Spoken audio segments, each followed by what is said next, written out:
The city was burning. Stone statues melted like wax under the flames. Temples once full of prayer crumbled into ash. Screams echoed, then silence. It was the end at least. That's what it looked like. This wasn't a movie. This was real. This was Athens, once the beating heart of ancient Greece. And now, gone. The Persians had come with fury and fire.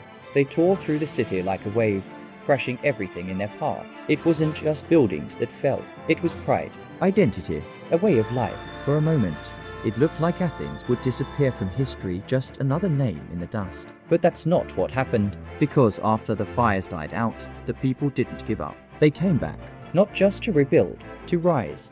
And this is the part most people don't talk about. Not the glory, not the statues, not the golden age, but the fall, the moment when everything was broken and they chose to get back up. Because ancient history isn't just about war and power. It's about resilience, and it didn't happen only once.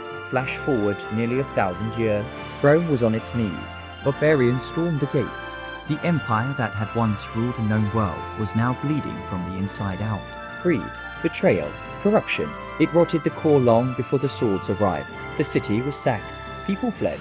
The Western Roman Empire collapsed. And yet, somehow, it didn't vanish. From the ruins, a new Rome rose. Not in Italy, but in the east. It was called Byzantium, later known as Constantinople. Same Roman blood, same laws, same pride. And it lasted.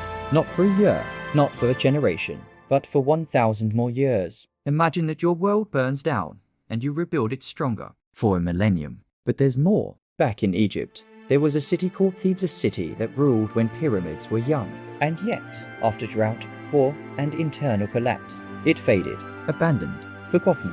But centuries later, it came alive again. Temples were restored, kings returned. Even though the name was barely a whisper, the soul of the city had not died. Why does this matter? Because we all fall. We all fail. That's not the question. The real question is what happens next, and ancient history is full of answers. These cities weren't just brick and mortar. They were people, mothers, builders, dreamers, and they made a choice to try again. Even when everything was lost, even when there was no guarantee of success, even when the rest of the world had moved on. There's a word for that. Not strength, not power, grit. It's like trying to light a fire in the rain. Most people give up after a few cold nights, but some keep striking the spark, until one day it catches, and everything burns bright again. And here's the craziest part. Sometimes the comeback is bigger than the fall. But what if I told you there's one ancient civilization that didn't just come back, it rose again and again. For over 4,000 years, it's a story of survival that makes every comeback look small. And next time, we're going to tell it. Because this one might just change how you see history and yourself. Subscribe if you want to hear how it all began again.